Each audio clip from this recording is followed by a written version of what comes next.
Maharashtra bulletin, आपला महाराष्ट्र, आपली बातमी। हमी भावाने नोंद झालेल्या मका पिकाची शासनाने तात्काळ खरेदी करावी, तसेच प्रलंबित मागण्या मार्गी लावाव्यात या मागणीसाठी प्रहार शेतकरी संघटनेच्या वतीने देवळा तहसील कार्यालयासमोर बुधवारी ठिय्या आंदोलन करण्यात आले। शासनाच्या नियमानुसार मक्याचा हमीभाव 2400 रुपये प्रति क्विंटल जाहीर करण्यात आला असून 1 डिसेंबर ते 31 जानेवारी या कालावधीत नोंदणी प्रक्रिया राबविण्यात आली होती। नाशिक जिल्ह्यातील हजारो मका उत्पादक शेतकऱ्यांनी या दरम्यान नोंदणी केली, मात्र नोंदणी होऊनही प्रत्यक्ष खरेदीची गती अत्यंत मंद असल्याचा आरोप आंदोलकांनी केला। त्यामुळे मका उत्पादक शेतकरी आर्थिक संकटात सापडल्याचे तालुका अध्यक्ष हरिसिंग ठोके यांनी सांगितले। जय जवान जय किसान। आज आपण निवेदन दिल्याप्रमाणे जे मका हमी भावाला गतिमान खरेदी उतरवावी यासाठी आपण जे निवेदन दिलं होतं की आपल्या मागण्या आहेत की नोंद झालेली मका ही लवकरात लवकर खरेदी करावी। तसेच 25-26 मध्ये विकलेल्या मकाला हमी भाव 2400 आहे, तर जो 1516 गेला आहे त्याला मधला जो फरक आहे तो शेतकऱ्याच्या नावावर द्यावा आणि इथून पुढची जी मका खरेदी ही बाजार समितीतून व्हावी। तसेच जो कांदा विकला गेला आहे 25-26 मध्ये त्याला 1500 रुपये क्विंटल अनुदान द्यावे। या सर्व मागण्यासाठी आपण आज हे आंदोलन बसलोय देवळा तहसील प्रशासनासमोर।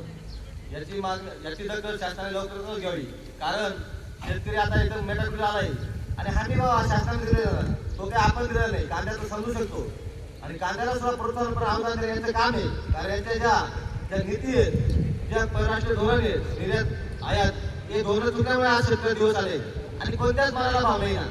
शेतीमालाला भाव नाही, भाजीपाल्याला भाव नाही, फळांना भाव नाही आणि वेगवेगळे करार लादून परत शेतकरी आलो उतरले गेले। तर आपली मागणी हीच आहे, जरी तुम्ही मका खरेदी नोंद झाली, एवढ्या तालुक्यात उदाहरण द्यायचं असेल तर 1500 शेतकऱ्यांची मका नोंद झाली आणि आतापर्यंत फक्त 250 शेतकऱ्यांची नोंद मका खरेदी केली, त्यांचे पैसे सुद्धा एका महिन्याने पडले।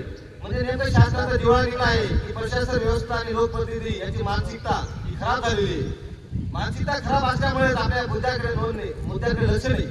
तुम्ही सर्व देशाला, सर्व शेतकऱ्यांना, सर्व सामान्यांना इतर मुद्द्यांमध्ये भरकटून आज शेतकरी लयास देण्याचं काम केलंय, बेरोजगारी वाढवण्याचं काम केलंय। आज शेतकरी 2 महिन्यात फक्त 5000 क्विंटल मका खरेदी केली, मग उरलेल्या 1000 शेतकऱ्याचे मका तुम्ही पुढच्या वर्षी खरेदी करावी का? नोंद झालेल्या मक्याची तात्काळ खरेदी करावी, विक्री केलेल्या मक्याचे पैसे तिसऱ्या दिवशी थेट शेतकऱ्यांच्या खात्यावर जमा करावेत। 2025-2026 मध्ये 2400 रुपये हमी भावापेक्षा कमी दराने विक्री झालेल्या मक्याचा फरक शासनाने द्यावा, मका हमी भाव खरेदी बाजार समितीतूनच करावी। 2025-26 मध्ये विक्री झालेल्या कांद्याला 1500 रुपये प्रति क्विंटल अनुदान देण्याची मागणी करण्यात आली। या आंदोलनाकडून महसूल विभागाने दुर्लक्ष केल्याचा आरोप उपस्थित शेतकऱ्यांनी केला। प्रशासनाने तात्काळ दखल न घेतल्यास आंदोलन तीव्र करण्याचा इशाराही यावेळी देण्यात आला। यावेळी हरिसिंग ठोके, भाऊसाहेब मोरे, शशिकांत पवार, रत्नाकर देवरे, उपेंद्र आहेर, शिवाजी शिरसाट, दादाजी पवार, आनंदा भामरे, सुधाकर पवार आदी शेतकरी मोठ्या संख्येने उपस्थित होते। महाराष्ट्र बुलेटिनसाठी सोमनाथ जगताप, देवळा। महाराष्ट्र बुलेटिन, आपला महाराष्ट्र, आपली बातमी।